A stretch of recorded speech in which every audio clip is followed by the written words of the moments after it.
ماہ محرم میں کچھ لوگوں کا طریقہ کار ہے کہ وہ اس مہینے کو سوگ کا مہینہ بناتے ہیں اور اس میں ماتمی جلوس نکالتے ہیں، مجال سے اعضاء منعقد کرتے ہیں۔ کس وجہ سے کہ اس مہینے کی 10 تاریخ کو سیدنا حسین رضی اللہ تعالیٰ عنہ جو رسول کریم صلی اللہ علیہ وسلم کے نواسے ہیں، آپ کی سب سے چہیتی بیٹی فاطمہ رضی اللہ تعالیٰ عنہ کے بیٹے ہیں، ان کی شہادت پیش آئی۔ تو ان کی شہادت کی مناسبت سے ہر سال جب بھی یہ مہینہ آتا ہے اور خصوصاً 10 محرم کو یہ ماتمی جلوس اور مجالس اعضاء اور ماتم اور سینہ کو بھی کرنا اور پیٹنا اور چیخنا چلانا اور یہ ساری چیزیں ہوتی ہیں۔ کوئی شک نہیں کہ یہ کام کرنے والے اس کام کے پیچھے جس چیز کا کور لیتے ہیں وہ یہ ہے کہ وہ آل بیت سے محبت اور خصوصاً سیدنا حسین رضی اللہ تعالیٰ عنہ سے محبت کا اظہار۔ لیکن ہمارا دین اپنے خیالات کا نام نہیں ہے، دین جو ہے وہ اللہ، اس کے رسول صلی اللہ علیہ وسلم کی باتوں کا، ان کے فرمان کا نام ہے۔ تو ہم دیکھتے ہیں اس حوالے سے کہ کیا کسی غمی پر، کسی مصیبت پر، کسی فوتگی پر،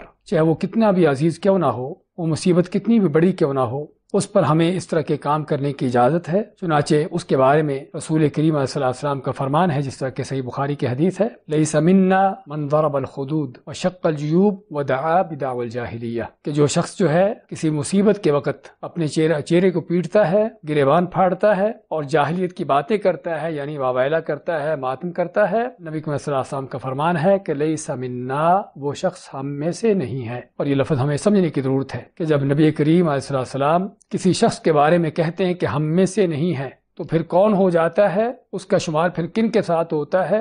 اسے سمجھنے کی ضرورت ہے۔ تو ہمیں اس حدیث سے پتہ چلتا ہے کہ یہ کام کرنے والے کون لوگ ہیں، کہ جن کے بارے میں نبی صلی اللہ علیہ وسلم کا فرمان ہے کہ لیس منا، کہ یہ لوگ ہم میں سے نہیں ہیں، اسلام ان سے بری ہے اور یہ اسلام سے بری ہیں۔ کیوں؟ کس لیے؟ اس طرح کے غلط کام کر کے، جاہلیت کے کام کر کے، اور اسلام کے اندر ان چیزوں کی کوئی اجازت نہیں ہے۔ امام حسین رضی اللہ تعالیٰ عنہ کو تو شہید ہوئے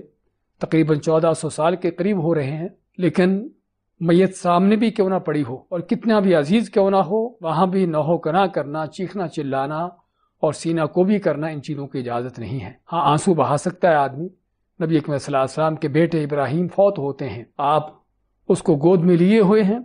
آپ کی آنکھوں سے آنسو جاری ہیں، اور ساتھ کیا فرماتے ہیں کہ اے ابراہیم، تیری فوت ہونے پر ہمارا دل غمزدہ ہے، ہم پریشان ہیں، لیکن ہم زبان سے وہی بات کہیں گے کہ جس پر ہمارا اللہ راضی ہے۔ تو یہ وہ سنت ہے کہ جو نبی اکرم صلی اللہ علیہ وسلم نے امت کے لیے قائم کی ہے کہ ایک طبی طور پر غم کا اظہار کرتے ہوئے آنسو بہا سکتا ہے آدمی، لیکن زبان سے کوئی ان کے واویلا کرنا اور سینہ کو بھی کرنا، گلے پھاڑنا، یہ وہ چیزیں ہیں کہ جو اسلام کے خلاف ہیں، صبر کے خلاف ہیں۔ اسلام ہمیں اس بات کی اجازت نہیں دیتا۔ تو اس لیے ہمیں اس بات کو سمجھنے کی ضرورت ہے کہ پہلی بات تو میت سامنے بھی پڑی ہو تب بھی ہمیں ایسے موقعوں پر جو ہے کوئی واویلا کرنا، شور مچانے کی اجازت نہیں۔ چاہے جائے کہ صدیاں گزرنے کے بعد بھی، 1500 کے قریب سال گزرنے کے بعد بھی ہم یہ کام کرتے چلے جا رہے ہوں۔ اللہ کے نبی صلی اللہ علیہ وسلم نے اگر افسوس کرنے کی، سوگ منانے کی اجازت دی ہے تو